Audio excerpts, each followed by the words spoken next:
Saluez Philologue et Julie, Nérée et sa sœur, et Olympe, et tous les saints qui sont avec eux. Saluez-vous les uns les autres par un seul baiser. Toutes les églises de Christ vous saluent. Alors mes frères, si vraiment nous sommes disciples de Jésus-Christ, alors sachez-le, l'église de Jérusalem ne s'est jamais perdue. L'église de Jérusalem ne s'est jamais endormie. Pour appeler ça aujourd'hui les églises réveillées. L'église a toujours eu le chandelier. L'homme qui marche au milieu des 7 chandeliers d'or. Alors je ne sais pas quand vous êtes endormi pour être réveillé. Alors cette église qui a été inaugurée à Jérusalem par le Saint-Esprit n'a jamais disparu. Les pierres vivantes sont là, qui continuent l'enseignement que nous avons reçu de la part des apôtres.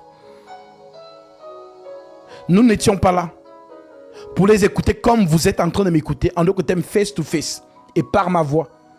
Mais les enseignements ont été mis par écrit, afin que toi qui arriveras en 2023, tu prennes ces lettres, tu lises et que tu les appliques. Lorsque la lettre te dit une chose, ne remets pas la lettre en doute. Comme les hommes vous troublent aujourd'hui. La lettre est claire. Jérémie chapitre 17 verset 5. Maudit soit l'homme qui se confie dans l'homme, qui prend la chair pour son appui. La chair, c'est le siège des émotions. La chair, c'est le siège des états d'âme. La chair, c'est le siège des sensations. Alors Dieu dit maudit soit l'homme qui se confie dans l'homme et qui prend sa chair, ses émotions, ses sensations, ses états d'âme pour appui et qui détourne son cœur de l'Éternel. L'Éternel, c'est le rocher et le rocher, c'est l'Écriture. Alors oui, tel que Paul vous l'a dit, Colossiens chapitre 2 verset 8, que personne ne fasse de vous sa proie par la philosophie ou par une vaine tromperie, s'appuyant sur les traditions des hommes, sur les rudiments du monde et non sur Christ, Christ le rocher. Donc ton baromètre, ta sécurité, c'est le roc, c'est l'écriture. Mieux vaut être du camp de l'écriture que d'être du camp du raisonnement. Car on interprète la loi, les sommes et les prophètes, l'Apocalypse, mais les épîtres, on ne touche pas. Depuis que le Saint-Esprit a commencé à parler dans Acte 2, jusqu'à la dernière lettre, l'épître de Jude, c'est qui est écrit dedans. Dites Amen. Ne mettez rien en doute. Si c'est écrit, je ne permets pas à la femme d'enseigner, dis Amen. Quiconque viendra te dire le contraire, c'est Satan. Que ceux qui ont les oreilles pour entendre, entendent. Que ceux qui sont têtus et qui aiment suivre les hommes dans leur manipulation. Continuez. C'est à la perdition que vous allez vous souvenir de ce visage. Le Seigneur nous l'a prévenu. Matthieu 7, 24. C'est pourquoi quiconque entend ces paroles que je dis et les met en pratique sera semblable à un homme prudent qui a bâti sa maison sur le roc. Le roc, c'est l'écriture. Il est écrit. Il est écrit. Il est écrit. Nous continuons. Toujours dans 1 Corinthiens chapitre 14, modèle apostolique. Nous avons vu que l'écriture nous dit: que faire donc, frères, lorsque vous vous assemblez? Les uns ou les autres parmi vous ont-ils un cantique? On chante avec amour, avec allégresse. C'est tellement beau d'élever la voix tous ensemble et de vouer des cantiques qui sont d'un parfum agréable au Créateur, le Seigneur Jésus-Christ. Par des cantiques, il y a des guérisons, des cantiques spirituels, vraiment. Par des cantiques, le Seigneur déploie les dons sur ceux qui ne l'ont pas encore reçu. Parce que toute pierre vivante a un don. Tu dois avoir un don qui sert à l'église. Et sachez-le, comme je l'ai dit à un frère aujourd'hui, lorsque Christ te donne un don, c'est un couteau à double tranchant. Si tu ne veilles pas sur toi-même, l'ennemi va te mélanger. Parce que la cible première de ceux qui sont dans l'église, qui ont les dons, donc les démons cherchent ces gens-là. Pourquoi? Parce que lorsque les gens lisent Apocalypse, oh, je vis un chérubin ayant les yeux en dedans et en dehors. Il avait les yeux partout. Les gens ne comprennent pas. Que veut dire avoir les yeux en dedans et en dehors? Avoir les yeux en dedans, c'est de voir dans le monde invisible et dans le monde réel. Maintenant, la sœur qui a le don de vision, est-ce qu'elle a le don parce que c'est elle qui le fait? Non! C'est poussé par le Saint-Esprit que le Saint-Esprit lui montre les choses des ténèbres. Et en général, celles qui ne sont pas habituées ont peur, saisies d'effroi et d'épouvante de voir ces choses. Elle n'arrive plus à dormir seule. Ça veut dire que tu n'es pas prête. Parce que lorsque le Seigneur te montre les plans des œuvres des ténèbres à l'encontre des membres du corps de Christ, lorsque tu reviens avec et que tu donnes la vision ou le songe, nous allons interpréter par le don d'interprétation et ensuite nous allons nous élever dans la prière pour détruire les œuvres des ténèbres. Voilà pourquoi le monde des ténèbres ne veut pas que leur plan soit aperçu et révélé. C'est une armée. Chaque armée ne veut pas que son plan soit révélé à l'autre armée.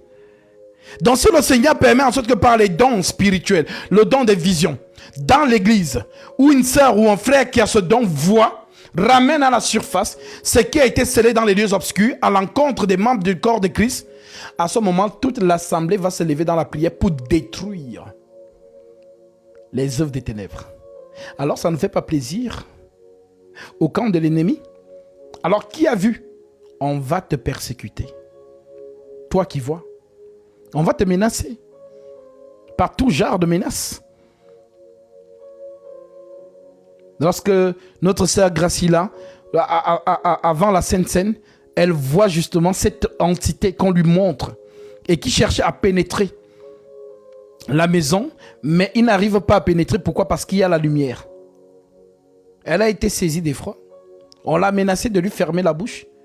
Donc, lorsqu'on te menace comme ça, c'est là que le Seigneur, c'est là où la parole qui dit « Je vous ai donné le pouvoir de marcher sur toute la puissance de l'ennemi, prend donc son sens. » Un enfant de Dieu, un guerrier ou une guerrière n'a pas peur du monde déchu. Ce sont eux qui doivent avoir peur. Alors, comment ils fonctionnent? Lorsqu'ils viennent, ils t'effraient. La manière dont tu réagis, ils vont comprendre que tu ne maîtrises pas encore qui tu es. Le Seigneur leur a donné ce pouvoir.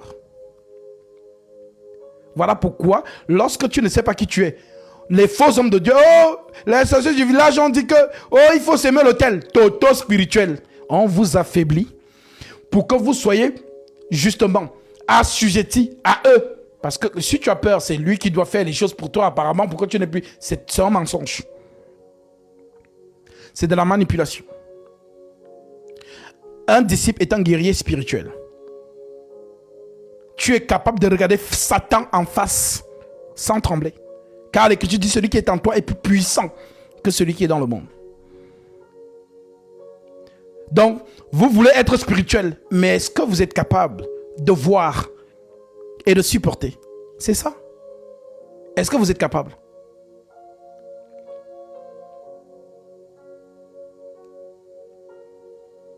Parce que les choses que je vois, les menaces que j'ai spirituellement, si j'étais un simple homme, j'arrêterais et je vaquerais à ma petite vie. Je draguerais l'ego et puis je voyage, je mange la vie.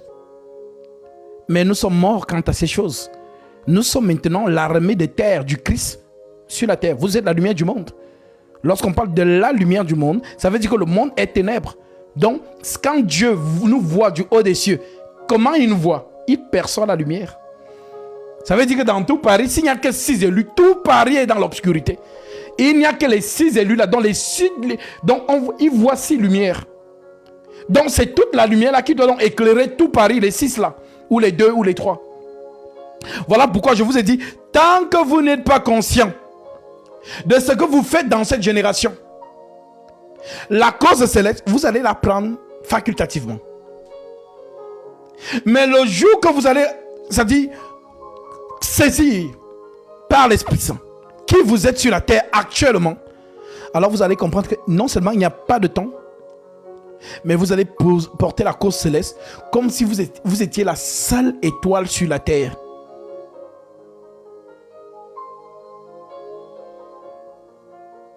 Vous allez voir comme si en fait vous êtes l'étoile, la seule lumière sur la terre. C'est donc ça, remplir son ministère, remplir ses talents. Il t'a donné 5 talents, tu en as apporté 10, c'est bien. Il t'en a donné 2, tu as ramené 4, super. Il t'a donné 1 et tu lui as remis 1. Ta semence a été stérile. Alors vraiment, il n'y a plus le temps. Réveillez-vous et revenez à la fidélité du modèle apostolique. Maintenant, l'Écriture continue en nous disant: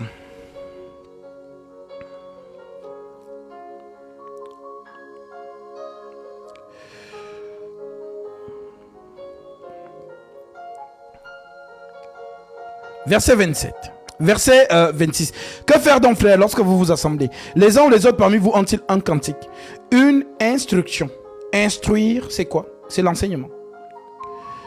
Une révélation. La révélation, c'est quoi? Par exemple, lorsque nous sommes dans le mythe et que nous sommes en train de prier en assemblée, le Seigneur révèle les choses par ses servantes et les prophétesses ou les prophètes. Nous sommes en train de prier et subitement, la personne a la vision et voit, reçoit le message, le donne ou le songe et nous en donnons l'interprétation. Tel que je vous ai dit, le songe voilà, que la sœur a reçu concernant justement ce qui va arriver sur la terre. La sœur se pose la question: ah Seigneur, sauve ton peuple. Elle voit dans des bateaux qui descendent du ciel. Et dans chaque bateau, il y a un homme ailé. En autre côté, un ange. Lorsque tu te présentes devant le bateau, tu dois donner le nom. Et ce n'est pas lui qui cite des noms, c'est toi qui donnes le nom. Et il regarde sur sa liste. Si le nom que tu as donné correspond à ce qu'il a. Si ce n'est pas le même nom, tu n'entres pas.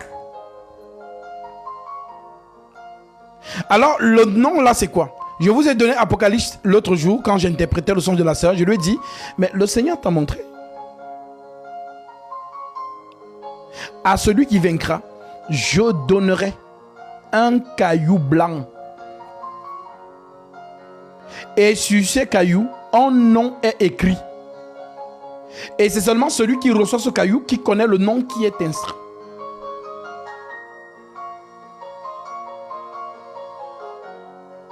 Et le caillou blanc, c'est le Saint-Esprit. Le nom qui est écrit, c'est la parole. Souvenez-vous, Apocalypse chapitre 19, son nom est la parole de Dieu.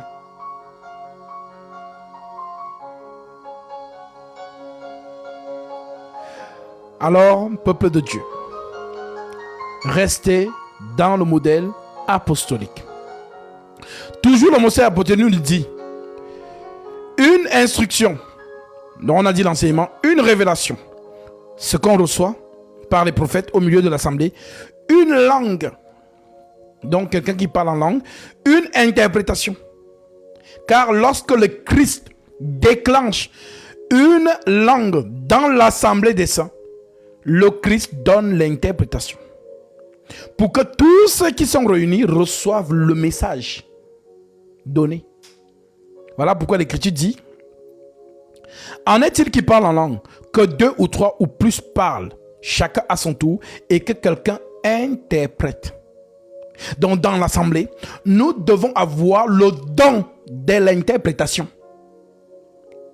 Et le don de l'interprétation ne se fait pas par la personne elle-même. Ça veut dire quoi? Lorsque la sœur ou le frère est saisi par l'esprit, et l'esprit commence à nous transmettre de messages en esprit, la sœur ou le frère qui a le don, qui reçoit à ce moment-là, mot pour mot ce qui est dit par les soupirs de l'Esprit Saint, toute l'église reçoit l'édification. Mais s'il n'y a pas d'interprète, qu'on se taise. Ça veut dire que ce n'est pas inspiré. Mais aujourd'hui, c'est dit, franchement, Satan joue avec les gens.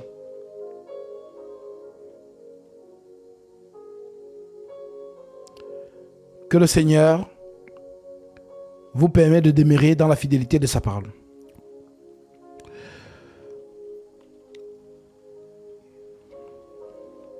En est-il qui parle en langue, que 2 ou 3 parlent, ou plus parlent, chacun en son tour, et que quelqu'un interprète. S'il n'y a point d'interprète, qu'on se taise dans l'église, et qu'on parle en soi-même et à Dieu. Pour ce qui est des prophètes, que 2 ou 3 parlent, et que les autres jugent. Ça veut dire quoi, juger? Ça veut dire que lorsqu'un prophète ou une prophétesse a un message de la part du Seigneur, tel que l'Écriture nous le dit dans Nombre chapitre 12 verset 5, lorsque je parlerai à un prophète parmi vous, c'est dans une vision que je me révélerai à lui, c'est dans un songe que je lui parlerai. Alors les prophètes jugent la prophétie. Voilà pourquoi lorsque tu as un songe, lorsque tu me le donnes, je vais écouter. Mais si ce songe n'a pas de message, je te le dirai. Ou peut-être je ne te répondrai pas. Ça veut dire que ce n'est pas inspiré. C'est la multitude de tes pensées. Car l'Écriture dit, c'est aussi par la multitude des pensées que naissent les songes. Mais le songe qui est ce que Dieu a parlé, a dit, conformément à Genèse chapitre 15, lorsqu'il parle à Abraham dans le songe, c'est que la prophétie concernant Israël en Égypte, Dieu lui a dit ça comment? En songe. C'est dans le songe qu'il a reçu cela.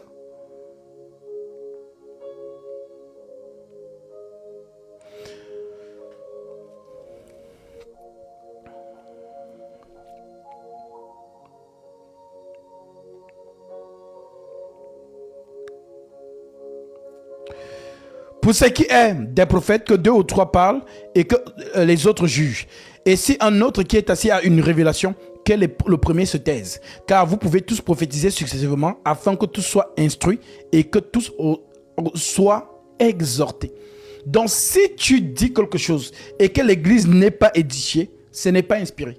Parce que les dons, c'est pour édifier l'église. Les esprits des prophètes sont soumis aux prophètes. Car Dieu n'est pas un Dieu de désordre, mais de paix. Comme dans toutes les églises des saints, que les femmes se taisent dans les assemblées. Car il ne leur est pas permis d'y parler, mais qu'elles soient soumises selon que le dit aussi la loi. En d'autres termes, dans l'assemblée des saints. Que veut dire une femme qui parle? Dans l'assemblée des saints, c'est la femme qui veut prendre autorité dans l'assemblée. En d'autres termes, élever l'enseignement. Et pourtant, lorsque la sœur est dans l'assemblée, lorsqu'elle reçoit une instruction divine, les esprits des prophètes sont soumis aux prophètes. En d'autres termes, c'est celui qui dirige par l'esprit, qui dit à la sœur, donne le message que tu as reçu pour que tout le peuple reçoive l'édification. Donc les gens qui pensent que la femme dans l'église ne doit pas chanter, non, c'est faux. Elle est une pierre vivante. Dans l'assemblée des saints, nous chantons tous. Mais elle ne peut pas se lever, prendre la parole d'elle-même.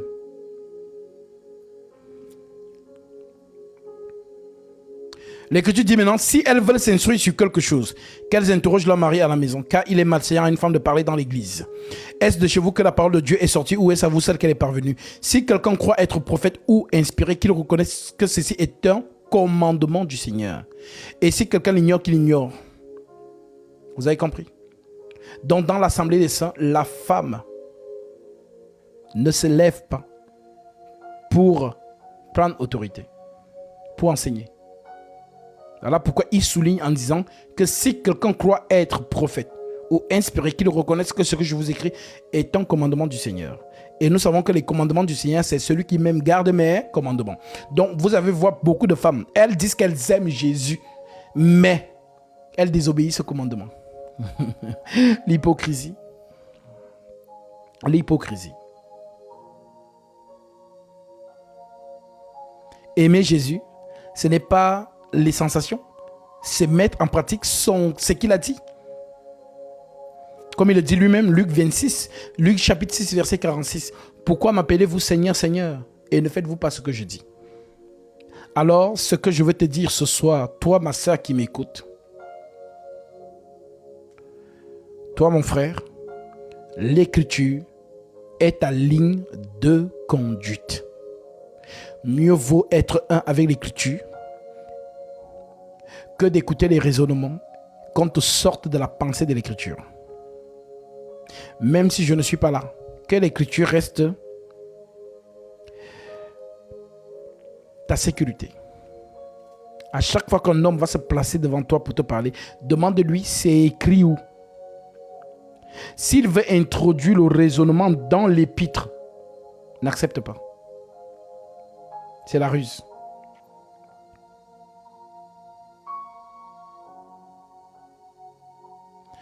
Que ceux qui ont les oreilles pour entendre, entendent.